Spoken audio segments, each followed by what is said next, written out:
बच्चों, मैं मनेंद्र मिश्रा। आज हम ऑनलाइन प्लेटफॉर्म पे जो हमारी क्लासेस चल रही थी, चैनल का नाम आप सबको पता है, मिश्रा केमिस्ट्री पॉइंट, आप सर्च कर सकते हैं। यहाँ हम कोऑर्डिनेशन कंपाउंड के 2 लेक्चर डिस्कस कर चुके थे पहले। आज हम लेक्चर नंबर 3 डिस्कस करेंगे। यहाँ से पहले हमने उपसहसंयोजक यौगिक के बारे में थोड़ी बहुत चर्चा कर ली थी कि लिगेंड क्या है, धातु क्या है, और आपके पास में उपसहसंयोजक यौगिक और द्विकुलण में अंतर आपको हमने बता दिया था। तो आज हम जो चर्चा करने जा रहे हैं वो चर्चा करने जा रहे हैं लिगेंडों के प्रकार। ठीक है, लिगेंड कितने प्रकार के होते हैं, कैसे इनको डिवाइड करते हैं। तो चलो शुरू करते हैं।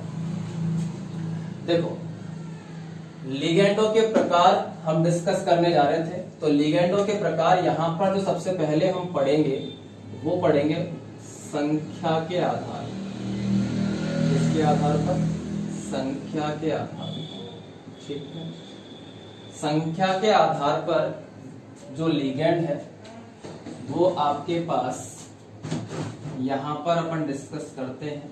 सबसे पहला जो आता है वो आता है एक दंतुक लिगेंड। कौन सा आता है? एक दंतुक लिगेंड। इनको अपन क्या बोलते हैं? मोनोडेंटेट बोलते हैं। क्या बोलते हैं?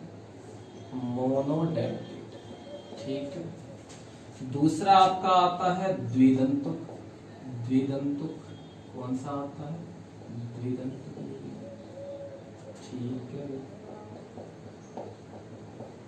ठीक है। इसको हम क्या बोलते हैं? डाइडेंटेड बोलते हैं। ठीक है, इस तरीके से आगे डाइडेंटेड बोलते हैं। ठीक है। ऐसे ही फिर आपका हो जाएगा त्रिदंतुक लिगेंड। कौन सा हो जाएगा? त्रिदंतुक। इसको अपन क्या बोलते हैं? ट्राइडेंटेड बोलते हैं। ठीक है। ऐसे ही आपके पास में चतु हो जाएगा, इसको अपन क्या बोल देते हैं? क्वाड्रेट बोल देते हैं या टेट्रा बोल देते हैं। ठीक है। ऐसे ही आपके पास में नंबर 4 हो गया, नंबर 3 हो गया, नंबर 2 हो गया, 5 पे आ जाएगा पंचदंतुक और 6 पे आ जाएगा षटदंतुक। ठीक है। पंच को हम पेंटाडेंटेड बोलते हैं और षटदंतु को हम क्या बोल देते हैं? हेक्साडेंटेड। ठीक है, इसको क्या बोल देते हैं? पेंटा। ठीक है, इसको अपन बोल देते हैं क्वाड या टेट्रा। ठीक है। अब यहाँ पर देखो, यहाँ पर आपके पास में पहला जो अपन डिस्कस करने जा रहे हैं वो कौन सा डिस्कस करने जा रहे हैं? एक दंतुक लिगेंड। एक दंतुक लिगेंड के अपन एक दंतुक लिगेंड में सबसे पहले तो दिमाग में क्वेश्चन उठता है कि सर इसे एक दंतुक लिगेंड क्यों कहा गया? लिगेंड तो पता है आपको अच्छे से, चलो रिपीट कर देता हूँ एक बार।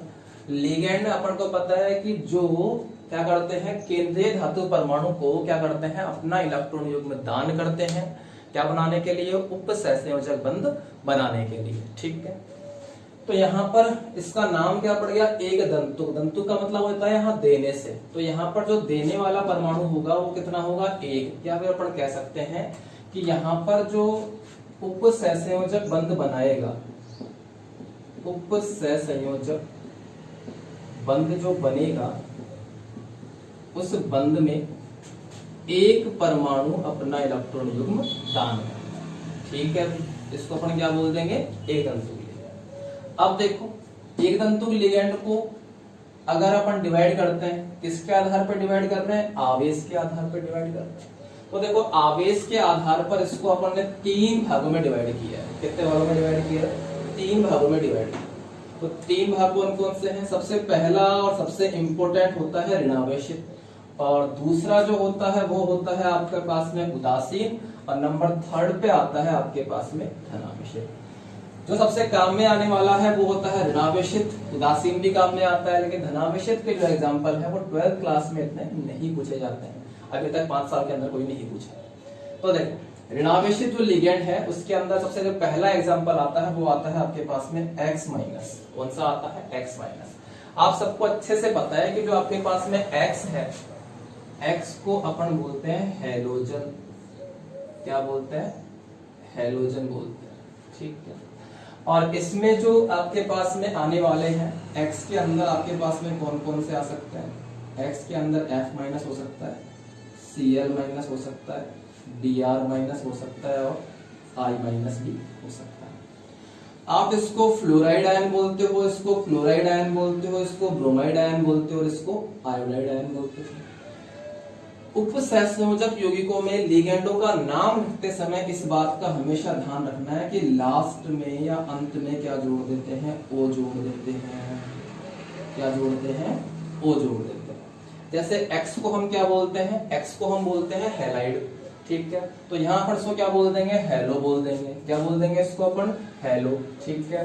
जैसे आपके पास में अगर यहाँ पर आपके पास में आता है F माइनस, तो F माइनस को आप क्या बोलोगे? फ्लोरो बोलोगे। क्या बोलोगे? फ्लोरो बोलोगे, ठीक है। जैसे आपके पास में Cl माइनस आता है तो Cl माइनस को आप क्या बोलोगे? क्लोरो बोलोगे, ठीक है। आपके पास Br माइनस आता है तो आप क्या बोलोगे? इसको आप ब्रोमो बोलोगे, ठीक है भाई। अगर आपके पास में I माइनस आता है तो आप इसको क्या बोलोगे? इसको बोलोगे आयोडो, ठीक है। कई बार इस बुक्स में क्या होता है, फ्लोरो की जगह फ्लोरिडो लिखा मिल जाता है और क्लोरो की जगह क्लोरिडो लिखा मिल जाता है, तो कंफ्यूज मत होना, दोनों ठीक है। वैसे जनरली आपके बुक्स में जो लिखा मिलेगा आपको फ्लोरो, क्लोरो, ब्रोमो, आयोडो ही लिखा मिलेगा। अब देखो यहाँ पर आप इसका नाम हो गया। अब इसमें अगर एक और अपन डिस्कस कर सकते हैं कि दाता परमाणु कौन सा है, तो आपको साफ साफ दिख रहा है कि यहाँ पर जो दाता परमाणु होगा वो हेलोजन ही होगा, मतलब X ही होगा, एक ही दाता परमाणु। यहाँ पर देखो नंबर जो सेकंड पे आता है, नंबर सेकंड पे आता है आपके पास में हाइड्रोक्सो। इसको भी हम समझते हैं। देखो याद मत करो, किसी चीज को समझने की कोशिश करो। देखो OH जो माइनस है उसको हम बोलते हैं हाइड्रोक्साइड आयन। क्या बोलते हैं? हाइड्रोक्साइड आयन, ठीक, हाइड्रोक्साइड आयन, ठीक है। क्या आपको पता है कि NaOH, अगर आपको पता है कि NaOH जो था उसको अपन क्या बोलते थे? Sodium hydroxide. अगर यहाँ पर इसमें Na प्लस अलग कर लेता हूँ और OH माइनस अलग कर लेता हूँ तो उसको अपन क्या बोलेंगे? हाइड्रोक्साइड बोलेंगे। और ये मैंने आपको बता रखा है कि लिगेंड का नाम लिखते समय इस बात का ध्यान रखना है अपन को कि जो आपके पास में अंत में आप क्या जोड़ देते हो? O जोड़ देते हो। तो इस चीज के लिए अपन क्या करेंगे? हाइड्रोक्साइड का नाम क्या हो जाएगा? हाइड्रोक्सो हो जाएगा। हाँ, तो बता रहे थे हम कि Cn माइनस जो था उसमें जो डोनर एटम है वो कौन सा है? कार्बन है। और यहाँ पर जो आवेश है वो कौन सा है? -1 आवेश है, ठीक है। दूसरा एग्जांपल अपन ले सकते हैं Nc माइनस, इसको अपन क्या बोलते हैं? आइसोसाइनो। तो आइसोसाइनो में आपके पास में यहाँ पर जो दाता परमाणु है वो कौन सा हो जाएगा? नाइट्रोजन हो जाएगा। और जो आवेश है वो कौन सा हो जाएगा? -1 हो जाएगा, ठीक है। तो इसको अपन क्या बोलते हैं? इसको हम बोल देते हैं साइनो। क्या बोलते हैं बेटा? साइनो। और इसको हम क्या बोलते हैं? आइसोसाइनो, ठीक है भाई। इसमें H माइनस को अपन क्या बोलते हैं? हाइड्रिडो बोलते हैं, ठीक है। क्या बोलते हैं इसको? हाइड्रिडो बोलते हैं, ठीक है, हाइड्रिडो, ठीक है भाई। NO2 माइनस है, इसको हम नाइट्रो बोलते हैं। क्या बोलते हैं इसको? हम नाइट्रो बोलते हैं, ठीक है। इसमें एक एग्जांपल और आ रहा है ONO माइनस, इसको हम क्या बोल देंगे? नाइट्राइटो बोल देंगे। क्या बोल देंगे बेटा? नाइट्राइटो बोल देंगे, ठीक है, नाइट्राइटो, ठीक है भाई। इसमें डोनर एटम कौन सा होगा? ऑक्सीजन होगा। और इसमें डोनर एटम कौन सा होगा? नाइट्रोजन होगा। तो ये सारे जो एग्जांपल अपन देख रहे हैं इनमें सब में आवेश कितना आ रहा है? -1 चार्ज आ रहा है। अब देखो, अब जो एग्जांपल लेंगे उन सब में आपके पास में जो चार्ज आएगा वो कौन से लेंगे? -2 वाले लेंगे। -2 वाले में देखो सबसे पहला एग्जांपल आता है कौन सा? कार्बोनेट का। तो कार्बोनेट में आपके पास में पता है कि यहाँ पर डोनर एटम होगा वो कौन सा होगा? ऑक्सीजन होगा। लिखना चाहो तो ले सकते हो कि दाता परमाणु कौन सा है? यहाँ पर ऑक्सीजन है, ठीक है। चार्ज कितना हो गया? -1 चार्ज हो गया। यहाँ पर जो आपके पास में सल्फेट है इसमें चार्ज कितना होगा? -2 होगा। क्या बोलते हैं? सल्फेटो बोलते हैं। यहाँ पे भी डोनर एटम कौन सा हो गया? ऑक्सीजन हो गया। अगला वाला एग्जांपल कौन सा है? O-2, ठीक है। इसको अपन चार्ज कितना हो गया? -2। क्या बोलते हैं इसको अपन? ऑक्सो। यहाँ पे डोनर एटम कौन सा है? ऑक्सीजन। सल्फाइडो में कौन सा हो जाएगा? सल्फर हो जाएगा। डोनर एटम कौन सा है? सल्फर। चार्ज कितना है? -2। इसी में एग्जांपल और है, देखो कुछ एग्जांपल और है तो डिस्कस कर सकते हैं अपन। देखो आपके पास में, चलो यहाँ लिख देता हूँ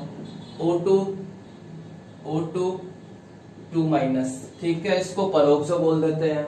ठीक है। और आपके पास में एग्जाम्पल और कौन से हो सकते हैं, और देखो एक दो एग्जाम्पल जो आप आज दे सकते हो यहाँ पे। कौन सा हो जाएगा HCl माइनस, और एक कौन सा हो जाएगा NCS माइनस। HCl माइनस को अपन क्या बोल देते हैं थायोसाइनेटो, इसको अपन क्या बोल देते हैं आइसोथायोसाइनेटो। तो बहुत सारे एग्जाम्पल है। और देखो एक एग्जाम्पल जो दिमाग में आ रहा है CH3CO माइनस, इसको अपन क्या बोल देते हैं एसीटेटो बोल देते हैं। तो बहुत सारे एग्जाम्पल है, बस जनरली जो एग्जाम्पल काम में आते हैं वो मैंने सारे एग्जाम्पल आपको यहाँ ले लिए हैं। तो ये सारे एग्जाम्पल कौन से थे -1 और -2, इसमें और आता और भी एग्जाम्पल आ सकते हैं, लेकिन जनरली वो सारे एग्जाम्पल अपन ने लिख लिए जो आपके पास में यहाँ नेमिंग के दौरान काम में आएंगे। तो ये आपके पास में कौन से हो गए, ये आपके पास में ऋणावेशित लिगेंड के क्या हो गए सारे एग्जाम्पल्स आपको मैंने लिखवा दिए हैं, और आपने शायद लिख भी लिए होंगे। ठीक है, आराम से, मेरी स्पीड इतनी स्लो रहती है कि आप आराम से आपके नोट्स बना सकते हो। ठीक है, अब जो अपन डिस्कस करेंगे वो डिस्कस करेंगे बेटा उदासीन लिगेंड। कौन सा करेंगे उदासीन लिगेंड। ठीक, तो हम उदासीन लिगेंड नंबर 2 अपन डिस्कस कर रहे थे। तो देखो उदासीन लिगेंड के अंदर सबसे पहला एग्जांपल आता है वो कौन सा आता है H2O। H2O पर जो आपके पास में चार्ज होगा वो कितना होगा 0 चार्ज होगा। इसमें जो डोनर एटम होगा वो कौन सा होगा बेटा ऑक्सीजन होगा, और इसका जो नाम होगा वो कौन सा होगा एक्वा होगा। ठीक है, अगला एग्जांपल अब देखो इस पर, अब क्वेश्चन दिमाग में क्या उठता है कि सर वहां पर तो चलो मान लिया कि आवेश ऊपर था, माइनस चार्ज था, तो यहाँ कैसे देगा। तो यहाँ पर जो अपना ये क्या करता है अपना एकाकी युग्म दान करता है। क्या करता है एकाकी युग्म दान करता है। तो जनरली ऐसा देखा गया कि वर्ग 16 और वर्ग 15 के जो मेंबर है वो ही अपने एकाकी युग्म क्या करते हैं दान करते हैं। ठीक है, अगला एग्जांपल आपके पास में कौन सा है NH3 है। तो NH3 में आपको पता है क्या बोलते हैं इसको एमीन बोलते हैं। क्या बोलते हैं एमीन बोलते हैं। ठीक है, इसमें डोनर एटम कौन सा होगा नाइट्रोजन होगा। अगला एग्जांपल आपके पास में कौन सा आता है C6H5N। चलो इसको तो बता ही देता हूँ, इसका जो स्ट्रक्चर होता है वो आप सब लोगों को पता है। ठीक है, क्या बोलते हैं इसको बोलते हैं पेरिडिन। क्या बोलते हैं इसको पेरिडिन बोलते हैं। ठीक है, ये शॉर्ट में लिखा मिलेगा आपके पास में PY। ठीक है, तो कंफ्यूज मत होना एग्जाम के अंदर, PY मिल जाए चाहे ये मिल जाए, इसको अपन क्या बोलते हैं पेरिडिन बोलते हैं। चार्ज कितना होगा 0 चार्ज होगा इसके ऊपर। ठीक है, अगला एग्जांपल आपके पास में क्या होता है CO। यहाँ पर जो CO है वो कार्बोनिल है ना कि कोबाल्ट है। ठीक है, तो CO पर चार्ज कितना होता है 0 होता है, कार्बोनिल है आपके पास में। यहाँ पर जो डोनर एटम होगा वो ऑक्सीजन होगा। यहाँ पर आपके पास में अगला एग्जांपल कौन सा है उसको बोलते हैं नाइट्रोसिल। आपके पास में चार्ज सबके आपको पता ही है, सब पे जो चार्ज होगा वो कितना होगा आपके पास में 0 चार्ज होगा। ठीक है, यहाँ तो आपको बताने की जरूरत है ही नहीं है। अगला लास्ट एग्जांपल आपको पता है कौन सा है PS3। इसमें डोनर एटम कौन सा होगा फास्फोरस होगा। फास्फोरस आपके पास में पता है डोनेट करेगा तो इसको अपन क्या बोल देते हैं फास्फीन बोल देते हैं। ठीक है, डोनर एटम कौन सा हो जाएगा फास्फोरस हो जाएगा। तो जनरली वो सारे एग्जांपल जो आपको ध्यान रखने हैं H2O और NH3 आपको जनरली ध्यान रखना है, CO भी आपको ध्यान रखना है। 3 एग्जांपल आपको याद रखने हैं और इन तीनों एग्जांपल को अपन काम में लेते हैं। धनावेशित यहाँ अपन डिस्कस करने की आपको जरूरत नहीं है। वैसे जनरली आपके पास में आप ले सकते हो, जैसे NO+ है, नाइट्रोसोनियम वगैरह जो आपके पास में एग्जांपल आते हैं वो इसके अंदर आ जाते हैं। तो आपके पास मैंने आपको यहाँ आज क्या पढ़ाया, एक दंतुक लिगेंड में आपको मैंने ऋणावेशित लिगेंड पढ़ाए और साथ साथ में मैंने आपको उदासीन लिगेंड डिस्कस किया, और इन लिगेंडों को आपने नोट्स में लिख लिया होगा। नेक्स्ट क्लास जब होगी तो मैं आशा करता हूं कि आप ये सारे जितने भी लिगेंड हैं उनके नाम आपको याद होने चाहिए, क्योंकि जब तक ये नाम याद नहीं होंगे आप IUPAC नेमिंग नहीं कर पाओगे। तो नेक्स्ट क्लास के लिए आपको मैं होमवर्क हो गया आपके लिए। ठीक है, आपको एक दंतुक लिगेंड सारा पढ़ के आना है। थोड़ा सा अपन द्विदंतुक लिगेंड के बारे में थोड़ा सा मैं यहाँ पर डिस्कस कर लेता हूँ, जो कि नेक्स्ट क्लास के लिए आपको प्रिपेयर होके आना है। उनमें सारे लिगेंड पढ़ाऊंगा मैं आपको, कौन कौन से द्विदंतुक, त्रिदंतुक, चतुदंतुक, पंचदंतुक, षडदंतुक। ठीक है, द्विदंतुक में देख लेते हैं, थोड़ा सा अंतर आपको यहाँ बता देता हूँ कि एक दंतुक और द्विदंतुक में अंतर क्या है। देखो यहाँ पर आपको अच्छे से पता है, एग्जाम्पल ले लेता हूं मैं। एग्जाम्पल में सबसे पहला जो एग्जाम्पल आपको पता है, ये सब इस का फॉर्मूला जानते हैं। किसका फॉर्मूला है ये? ऑक्जेलिक एसिड का फॉर्मूला है, ठीक है। तो यहाँ से आपको पता है, इसका अगर मैं स्ट्रक्चर ड्रॉ करता हूं तो इसके स्ट्रक्चर को मैं इसको ऐसे भी दिखा सकता हूं, ठीक है। इसके स्ट्रक्चर को मैं ऐसे भी दिखा सकता हूं। अगर मैं यहाँ पर इसको क्या बोलते हैं? ऑक्जेलिक अम्ल बोलते हैं। और ऑक्जेलिक अम्ल से दोनों H को अगर हटा लिया जाए तो यहाँ पर दोनों पर चार्ज क्या आ जाएगा? नेगेटिव चार्ज आ जाएगा। और आपको पता है कि लिगेंड का नाम लिखते समय अपन को एक चीज का ध्यान रखना है कि लास्ट में क्या जोड़ देना है? O जोड़ देना है। तो आपको पता है कि इसको आप जो नाम लिखते हो वो क्या नाम लिखते हो? ऑक्जिलेटो, ठीक है। क्या बोलते हो इसको? ऑक्जिलेटो, ठीक है। इसमें जो डोनर एटम है वो कितने हो गए? 2 डोनर एटम हो गए, ठीक है। ऐसा ही एक एग्जांपल जो आपको सबको पता है, CH2NH2, CH2NH2। यहाँ पर जो डोनर एटम होगा वो आपके पास में कौन सा होगा? नाइट्रोजन होगा। यहाँ पर आपके पास में 2 डोनर एटम क्या है? प्रेजेंट है। ये दोनों अपने इलेक्ट्रॉन क्या कर सकते हैं? दान कर सकते हैं। इसका भी ध्यान रखना कि ये शॉर्ट में OX लिखा मिलेगा और ये शॉर्ट में हमेशा EN लिखा मिलेगा। आपको पता है कि इसका जो सामान्य नाम होता है वो क्या होता है? एथिलीन होता है। इसी से इसका नाम पड़ गया, इसका नाम क्या पड़ गया? एथिलीन डाइएमीन इसका नाम पड़ गया। क्या नाम पड़ गया? एथिलीन, एथिलीन डाइएमीन, ठीक है भैया। ये इसका नाम पड़ गया एथिलीन डाइएमीन। इस पर जो चार्ज होगा वो कितना होगा बेटा? 0 चार्ज होगा। तो आपने देखा कि यहाँ पर डोनर एटम थे वो कितने थे? 1 थे, 1 था। यहाँ पर डोनर एटम वो कितने हैं? 2 है। ऐसे अपन त्रिदंतु भी पढ़ेंगे, चतुर्दंतु भी पढ़ेंगे, पंचतंतु की पढ़ेंगे और षटतंतु की पढ़ेंगे, ठीक है बेटा। तो यह मैंने कोशिश की है, आप लोगों को समझ भी आया होगा, ठीक है। जैसे जैसे अपनी क्लास होती जाएगी आप लोग प्रिपेयर करते रहना। तो मैं आशा करता हूँ आप सब लोगों को यहाँ पर समझ में आया होगा। तो आप सभी इस चैनल को शेयर करें, सब्सक्राइब करें और लाइक करें please. Thank you so much.